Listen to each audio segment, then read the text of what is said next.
Muito bom dia, queridos irmãos, irmãos em Cristo, família de Deus, comunidade do amor. Vamos estar aqui com vocês novamente para falar sobre o tema da célula desta semana, que inicia o mês. Na verdade, não inicia o mês, né? Inicia o mês, mas assim, o tema em si é um complemento do mês passado, né? Nós começamos no mês passado a falar sobre o Sermão do Monte. E começamos, obviamente, pelo início, né? As bem-aventuranças. Falamos de 4 bem-aventuranças e esse mês vamos falar de mais 4 bem-aventuranças. E assim, é sempre importante, é sempre edificante estudar, meditar sobre o Sermão do Monte. Ele fala de um fundamento tão importante para a nossa fé, bases tão importantes para a nossa caminhada com Deus, né? E, enfim, isso é muito importante. Rever sempre, mergulhar sempre, aprofundar sempre. E seguindo então a ordem das bem-aventuranças, nós chegamos aí na 5ª bem-aventurança, que é a primeira deste mês, que é o que está escrito no versículo 7 de Mateus 5. Felizes os misericordiosos, pois serão tratados com misericórdia. Se eu pedisse para vocês completarem, para qualquer pessoa completar, felizes são, eu fico imaginando que tipo de coisa ia sair nessa frase, né? O nosso padrão de felicidade está muito relacionado àquilo que a gente possui, aos status que a gente ostenta, né? Enfim, aos prazeres dos quais a gente usufrui. A felicidade está muito relacionada a isso no nosso entendimento comum, né? Mas Jesus desafia a entender felicidade de uma outra forma, por uma outra perspectiva, né? Porque assim, se a gente pensar que felicidade está relacionada às coisas que a gente possui ou os prazeres que a gente usufrui, a gente está sempre precisando de alguma coisa. Nada nos completa, né? A gente sempre vai achar que a grama do vizinho é mais verde. A gente vai sempre achar que o fulano, aquele ricão, aquele super poderoso, aquela pessoa mais rica do mundo, ela tem tantas vantagens em relação a nós, porque ela tem o fato dela poder ter o que ela quiser, sabe? Usufruir do que ela quiser, viver, experimentar o que ela quiser, a torna uma pessoa muito feliz. Sabe? Algumas das pessoas mais ricas do mundo também são as mais mesquinhas. Por quê? Porque quanto mais você tem, mais você quer. Quanto mais você tem, mais você fica escravo de ter. Por quê? A possibilidade de perder é desesperadora. Então você tem que continuar fazendo o possível para ter e só aumentar, como se aumentando no seu limite máximo fosse garantir que nunca faltaria. Bom, na perspectiva de Deus, do reino de Deus, as coisas são diferentes. Nada neste mundo é capaz de completar a gente, apenas Deus. E para nos enchermos de Deus a ponto de irmos nos satisfazendo dele, isso vai implicar em nos esvaziarmos de nós mesmos. Renúncia. Dar é o padrão do reino dos céus. Deus nunca perde nada. No entanto, ele é doador o tempo todo. Todos os dias ele está doando tudo para nós. Então, dar é o segredo do reino. É a linguagem mais importante do reino, é a doação. Então, a Bíblia fala assim: mais bem-aventurado é dar do que receber. Que lógica contrária ao pensamento natural humano, não é verdade?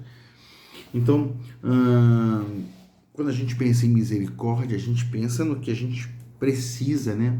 Como a gente gosta está escrito lá em Lamentações 3, né?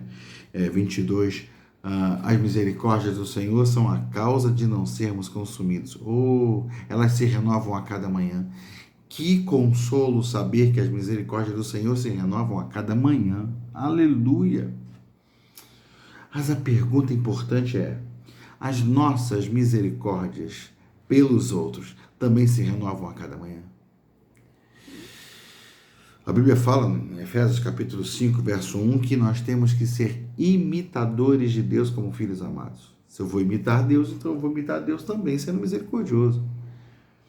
As minhas misericórdias se renovam a cada manhã sobre as pessoas que precisam dessa misericórdia, que precisam da minha compreensão, do meu perdão, da minha graça, da minha disposição de caminhar mais uma milha.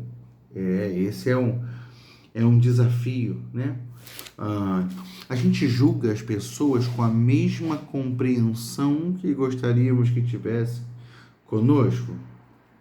Nós perdoamos as pessoas exatamente como gostaríamos de ser perdoados. Nós atendemos as pessoas nas necessidades delas da mesma forma que gostaríamos de ser atendidos, com a mesma atenção que gostaríamos de receber. Vale pensar nisso. As nossas misericórdias estão em alta ou estão escassas, né? E, enfim, no texto de Lucas, capítulo, deixa eu ver aqui, Lucas capítulo 6, é isso aí, 6, a partir do verso 27, diz assim, texto desafiador, como um outro texto que eu li aqui em outros estudos mais anteriores, né, sobre Romanos 12, né? Esse é um texto parecido, mas essa é a fala do próprio Jesus. Lucas 6, 27 diz assim: mas eu digo a vocês que estão me ouvindo, amem os seus inimigos, façam o bem aos que os odeiam. Que forte. Abençoem os que os amaldiçoam, orem por aqueles que os maltratam. Se alguém bater em você numa face, ofereça-lhe também a outra. Se alguém tirar de você a capa, não me impeça de tirar a túnica, leva a túnica também. Dê a todo aquele que lhe pedir, dê o que te pedirem, dê. E se alguém tirar o que pertence a você, não lhe exija que o devolva. Como vocês querem que os outros lhes façam, façam também vocês a eles. Que mérito vocês terão se amarem os que os amam? Até os pecadores amam os que os amam. Amar quem ama a gente é fácil. Agora, amar quem não ama a gente, ou até quem odeia a gente, se levanta contra a gente, esse é um desafio interessante. E que mérito terão se fizerem o bem aqueles que são bons para com vocês? Até os pecadores agem assim. E que mérito terão se emprestarem às pessoas de quem esperam devolução? Até os pecadores emprestam, esperando receber devolução integral.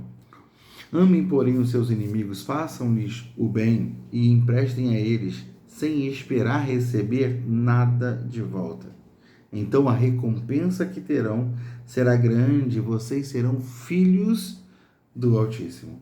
Olha só, quando a gente faz isso, quando a gente dá, simplesmente dá, quando a gente assume o compromisso de dar, de ser misericordioso, de amar os inimigos, amar aqueles que maltratam a gente, orar por eles, abençoá-los, quando a gente se dispõe a fazer isso, é o que diz a palavra aqui, vocês terão uma recompensa grande no Senhor, uma recompensa grande no Senhor, e vocês serão filhos do Altíssimo. O filho parece com o pai. O filho parece com o pai, o filho tem características físicas e da personalidade. O filho carrega no seu DNA coisas que o fazem semelhante ao seu pai, à sua mãe. Então, como é que a gente vai ser semelhante ao Altíssimo? Como é que a gente vai ser reconhecido como filho do Altíssimo? Se a gente apresentar características do Altíssimo, atitudes do Altíssimo. Aí ele fala: vocês serão filhos do Altíssimo, como ele é bondoso para com os ingratos e maus. Porque ele é bondoso para com os ingratos e maus. Ele diz: sejam misericordiosos, assim como o Pai de vocês é misericordioso. Não julguem, e vocês não serão julgados. Tenha misericórdia com as pessoas, não julguem as pessoas. E vão ter misericórdia de você. Não condenem, e não serão condenados. Perdoem, e serão perdoados. Deem, e lhes será dado a vocês. Uma boa medida, calcada, sacudida e transbordante será dada a vocês, pois a medida que usarem também será usada para medir vocês. Então a gente dá não para receber. Que fala aqui, ó, dei, Deus te devolverá, né? Boa medida, sacudida, recalcada e transbordante. Já viu o pipoqueiro? Porque ele bota a pipoca, aí bate o saquinho, faz um movimento lá para a pipoca descer, assentar, ajustar, e ele vai colocando mais e bate de novo. Então, é recalcada, sacudida e transbordante. Mas a ideia aqui não é fazer para receber. Não. Porque mais bem-aventurado é dado que receber, é mais feliz quem dá do que quem recebe. Isso tem um sentido muito poderoso, que só discerne isso quem discerne as coisas espiritualmente. Mas há um prazer no dar, há uma alegria no dar, alguma coisa que Deus tem plantado em nós como algo semelhante a Ele. Quando a gente vive isso, a gente se completa nele, na graça dele, na alegria dele, na glória dele. Aleluia! Isso é bênção. Então, esse é o desafio para nós. No texto de 2 Coríntios, capítulo 1,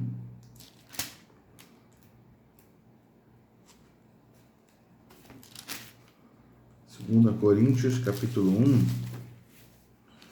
esse texto aqui é interessante. A partir do verso 3, diz assim: bendito seja o Deus e Pai de nosso Senhor Jesus Cristo, Pai das misericórdias. Oh, aleluia!